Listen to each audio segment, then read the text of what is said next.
가 있기를 바라겠습니다. 네. 다 크네요.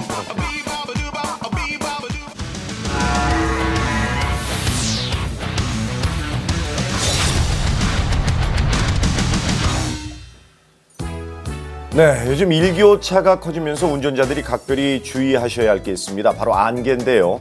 안개 낀 날이 맑은 날에 비해 교통사고 치사율이 무려 3.7배나 높다고 합니다. 예. 화면을 통해 확인해 보시죠. OECD 국가 중 교통사고 사망률 1위, 연간 사망자 5천여 명. 대한민국 교통문화의 해법을 찾아서 안지환의 블랙박스로 본 세상 지금 시작합니다. 다리 위에서 심상치 않은 분위기의 제보자를 만났는데요. 강을 하염없이 내려다보는데 글쎄요, 무슨 일이 있었던 걸까요? 천국과 지옥을 오간다는 말이 있잖아요. 운전자에게 천국과 지옥이란 과연 어떤 것이었을까요? 지옥에 그때 한가운데 있었던 게 아닌가. 제보자가 자주 다니던 길입니다. 그런데 갑자기 방향을 잃어버린 차량. 이쪽은 안 되는데요. 여기만큼은 피해야 합니다. 제보자의 차량은 결국 다리 난간을 무너뜨리며 간신히 멈춰섰습니다. 이래서 지옥이라는 표현을 썼던 거군요. 그때 당시에 차가 이 난간 한가운데 걸쳐져 있었고 제 몸은 이 강 위에 떠 있었던 거죠. 아이고. 침착하게 이제 차 시동을 먼저 끄고 네, 자칫하면 강으로 빠질 수도 있는 순간이었습니다. 어떻게 차에서 빠져나오셨나요? 내가 여기 계속 앉아 있으면 차가 기울어져서 떨어질 수 있겠구나라는 생각이 그때 정신이 번쩍 들더라고요. 네. 조수석 문을 열고 나오게 되었죠, 혼자서. 아우.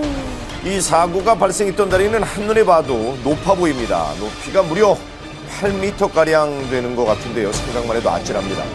왜 이런 일이 생긴 건지 확인해 보겠습니다. 맞은편에서 지금 달려오던 트럭이 중앙선을 밟고 넘어왔는데요. 바로 이 길로 들어서려던 거죠. 이렇듯 도로에서는 나의 섣부른 행동 하나가 다른 운전자의 생명을 위협할 수도 있습니다. 신호가 없는 곳에서는 특히 주의하시고 안전한 운행 부탁드립니다. 서울 은평구입니다. 출근길이라 차가 좀 막히고 있는데요. 자, 그런데 이거 맞은편에서 한 차량이 중앙선을 넘어오면서 오중 추돌 사고가 발생했습니다. 저쪽으로 날려올 거라 생각 못했죠. 차가 이 대각선 들어왔잖아요. 택배차 들이받고요. 그 앞에 그 아반떼 운전자 화면이었거든요. 충격을 좀 많이 받으셔가지고 실려가신 것 같아요. 가해 차량 운전자가 차 밖으로 내립니다. 모두들 당황했을 것 같은데요. 운전자는 뭐라고 하던가요? 분위기 딱 보니까 차주가 인정 안 하려는 것 같더라고요. 졸음운전으로 아마 옆으로 차가 가면서 아반떼를 충격하고 이제 사고가 난 것 같아요. 일생에서 잠깐 주는 것과 도로 위의 시간은 다릅니다.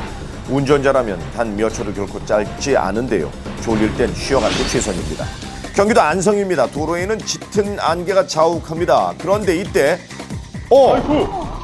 앞서가던 승용차가 버스와 부딪히면서 맞은편 차량까지 충돌했습니다.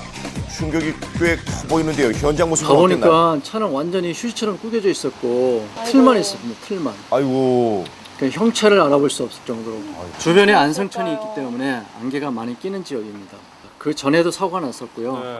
다시 한번 영상을 살펴볼까요? 버스가 지금 좌회전을 하고 있는데요. 바로 코앞에 승용차가 있었는데도 미처 발견하지 못한 안 겁니다. 보였어. 신호는 어땠을까요? 파란색. 직진 신호입니다. 아무도 없다고 생각하고 위반을 한 겁니다. 지난 2006년 29중 추돌 사고가 발생했던 서해대교 참사 모습입니다. 이 사고의 원인도 바로 안개였습니다. 이뿐만이 아닙니다. 무려 100여 대의 차량이 연속 추돌하기도 했는데요. 시야 확보가 어렵기 때문입니다. 안개 낀 날에는 사물 인지 시간이 2배 가까이 길어지고 대처 능력도 현저히 떨어진다고 합니다. 교통안전공단 조사 결과에 따르면 안개길 교통사고는 맑은 날에 비해 치사율이 3.7배에 달한다고 합니다. 이는 빗길이나 눈길 사고의 치사율보다도 훨씬 높은 수치인데요. 안개길 교통사고는 무엇보다 예방이 중요합니다. 일기예보를 미리 파악하고 전조등이나 안개등을 켜서 서행해야 하는 것은 물론이고 차간 거리를 충분히 확보해서 불시의 상황에 대비하시길 부탁드립니다.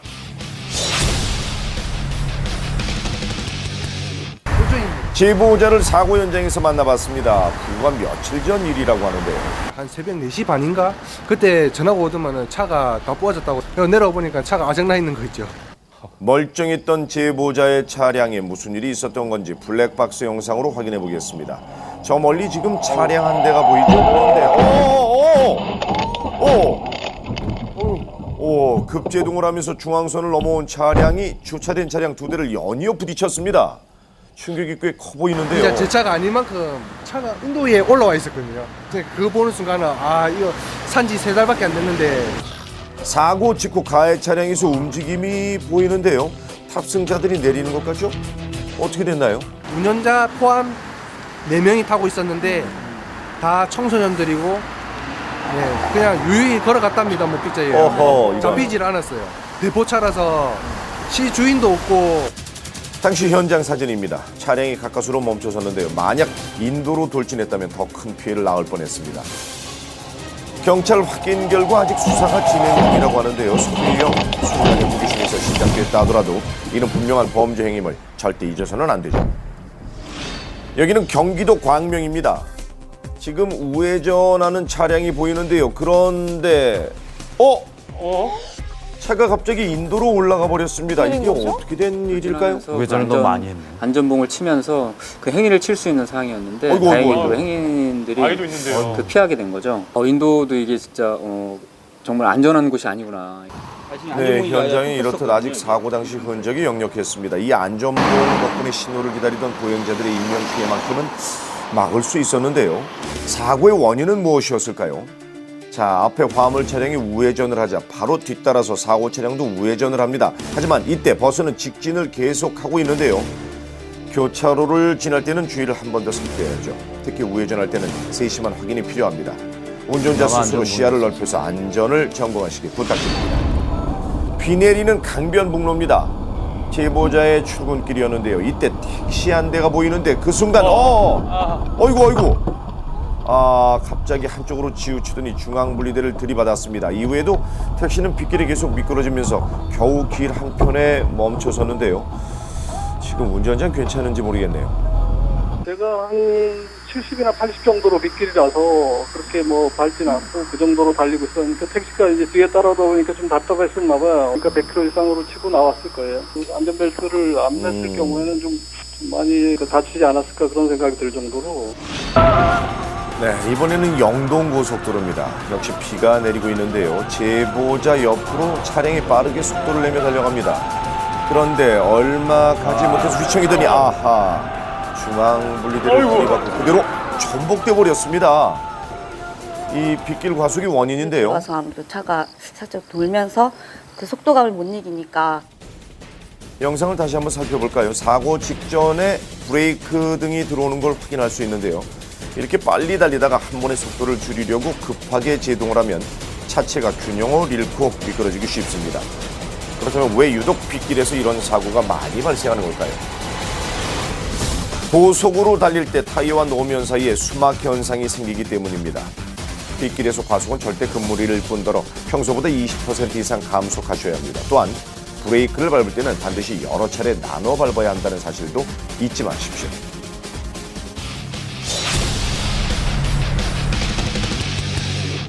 경인고속도로입니다. 제보자 앞에 보이는 흰색 차량을 주목해 주십시오. 제 차선을 지키며 가고 있었는데요. 그런데 그 순간 갑자기 앞선 차량과 추돌했습니다.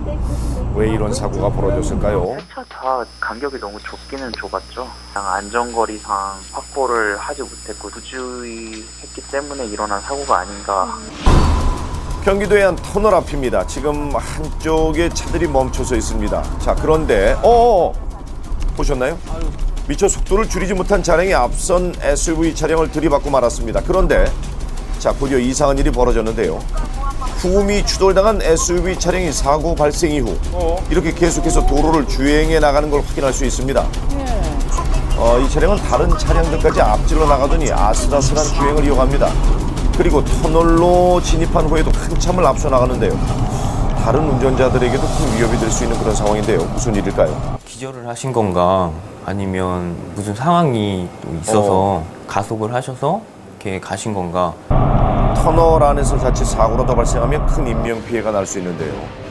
곧이어 제보자의 블랙박스에 한쪽에 멈춰서 있는 SUV 차량의 모습이 보입니다.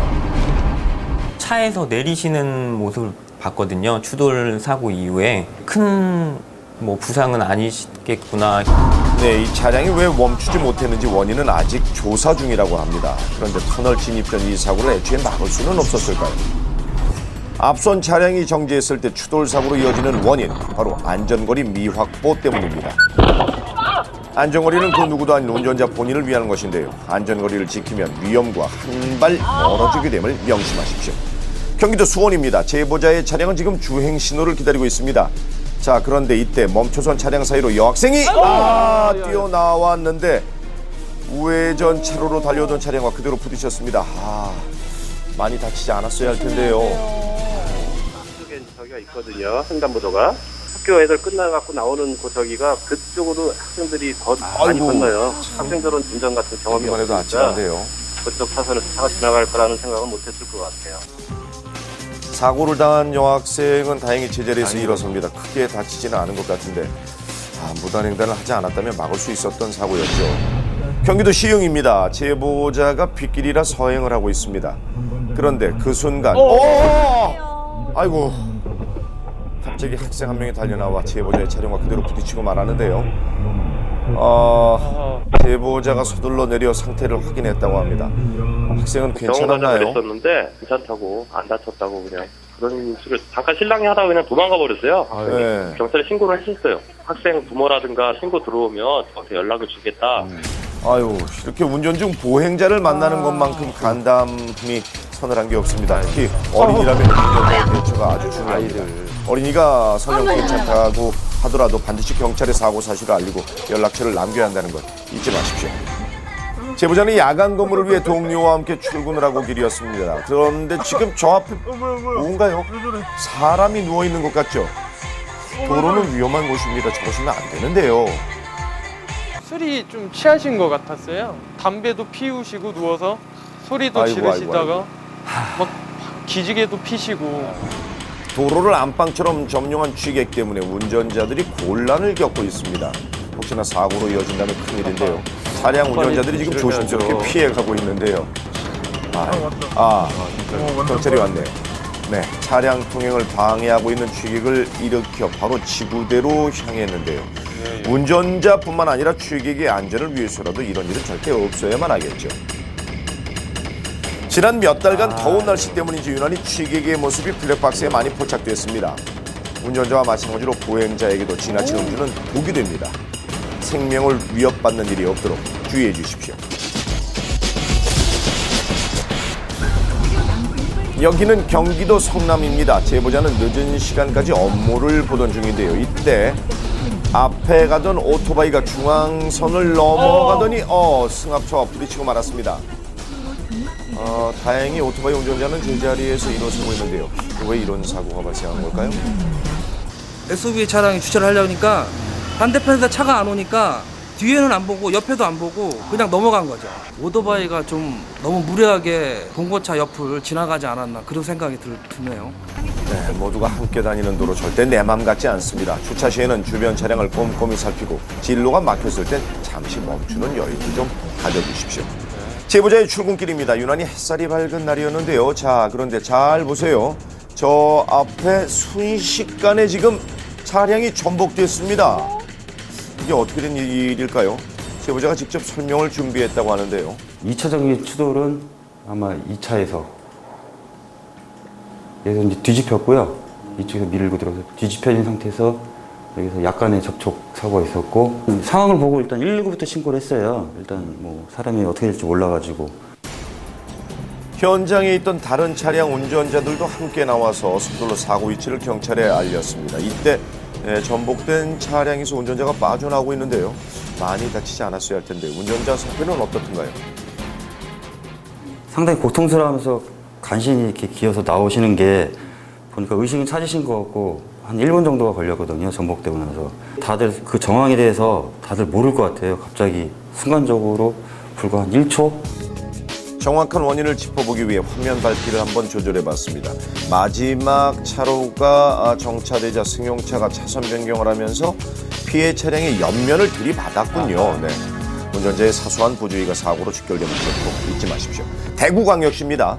지금 검정색 승용차 보이시죠? 역주행을 하고 있습니다. 이 차량은 어쩌다 이 길로 들어온 걸까요? 이제 중앙분리대가 있는 도로인데 저기서 올 만한 곳이 없는데 이 차가 어디에서 온 건지 제보자의 후방 블랙박스 영상으로 확인해 보겠습니다. 우회전을 해서 나가야 하는 도로인데 운전자가 좌측으로 차를 돌리면서 역주행을 하게 된 겁니다. 거의 아닙니다. 사고는 없었지만 다른 운전자들 역시 많이 놀랐을 것 같은데요. 그런데 역주행이 일반 도로에서의 문제만은 아닙니다. 지금 앞에 뭔가 빠르게 다가오고 있죠? 이거 뭐야? 자자자자! 그대로 부딪히고 말았습니다. 다시 한번 영상을 살펴보면 차량이 고속도로에서 역주행을 하고 있었던 건데요. 이를 예상하지 못한 운전자는 그대로 충돌할 수밖에 없었습니다. 마주오던 두 차량이 순간적으로 정면 충돌하게 되기 때문에 역주행 사고는 생명과 직결되죠. 운전자가 뒤늦게 역주행을 인지했다 하더라도 무리하게 출구를 찾아 나가려고 하는 데서 큰 문제가 생깁니다. 대부분 진출로와 진입로를 착각하면서 벌어지는 일들이라고 하는데요. 사실 상대 운전자가 역주행 차량에 대비할 수 있는 부분은 한계가 있습니다. 사전에 이정표와 안내판을 꼼꼼히 확인하시고 역주행 시에는 안전하게 차를 세운 다음 112에 구조 요청 부탁드립니다. 부산광역시입니다. 제보자의 차량이 1차로를 주행 중인데요. 그런데 그 순간 어머, 이게 뭐였어요? 다시 한번 보시죠. 바닥에 떨어져 있던 합판을 트럭이 밟고 지나가면서 뒤따르는 제보자 차량으로 뛰어 올랐는데요. 다행히 2차 사고는 발생하지 않았지만 합판이 날아오면서 앞유리가 깨지고 차량이 많이 파손됐습니다. 운전자가 놀란 건 말할 것도 없겠죠. 자, 이럴 경우 운전자들은 정작 어디에서 보상을 받아야 하는 건지 난감할 때가 많은데요. 합판이 크다 보니까 고등검찰청에 가가지고 국가배상 신청 여기를 지금 일단 이걸 하라고 해서 제3자에 의한 낙하물 등은 신청 불가 이렇게 돼 있더라고요. 저도 어떻게 해야 될지 저 자신도 지금 갈팡질팡한 관계고요. 네, 한문철 변호사님. 어떻게 해야 할까요, 이럴 땐? 그 트럭이 합판을 밟아갖고 튕겨졌다 그러면 트럭이 책임이 있죠. 근데 위험한 저런 합판이 떨어져 있으면 빨리 위험을 제거해야 되는데요. 그것도 또 쉽지가 않아요. 합판이 언제 떨어졌는지가 중요합니다. 합판이 어제부터 떨어져 있었다. 근데 왜 그대로 내비뒀느냐? 그럼 도로관리청이 당연히 책임을 져야 되죠. 국가배상 신청을 하면 손해본 것의 절반 정도 받는 선에서 마무리되는 것이 현실적이지 않을까 하는 생각이 듭니다. 네, 적재 불량으로 인한 낙하물 수거 건수가 연간 30만 건에 달한다고 합니다. 이는 뒤따르던 운전자의 급제동, 급차로 변경 등을 유발해서 대형 사고의 주범이 되고 있는데요. 적재물이 떨어지지 않도록 덮개를 씌우거나 끈으로 묶어서 확실하게 고정 부탁드립니다.